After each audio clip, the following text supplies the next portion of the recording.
We diagrammed the position of Mr. Newman's body to include his head, shoulders, torso. Officer Nathan Casey described how three-dimensional evidence mapping of the scene was performed the afternoon of the shooting, mapping that shows Newman was 10 feet away from Campbell when he was shot. And that's a direct line. It takes into account the 3D points as well, so it draws a direct line from that point to the next point. Forensic scientist William Schneck analyzed the evidence gathered at the scene for the prosecution, including Newman's vest, revealing a pattern of defects on the front of the garment.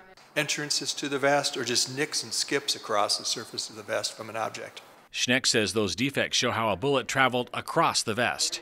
Those, in my opinion, are all from the passage of a bullet that traveled from the bottom of the vest toward the top. Evidence key to the state's case, alleging that Newman was lying on the ground when Campbell shot him a second time. The bullet wasn't traveling down, it wasn't traveling left or right, it was traveling from the bottom up to the top on the surface of the vest. Schneck also examined the bullet found 36 feet away from where prosecutors say Campbell fired his gun. Feather fragments, looked like tissue, possibly a little bit of bone.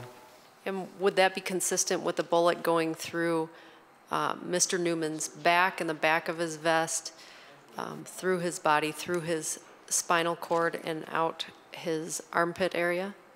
It's indicative of a bullet traveling through the vest, it certainly is.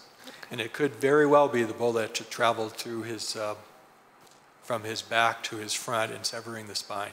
Reporting from Helena, Dennis Carlson, MTN News.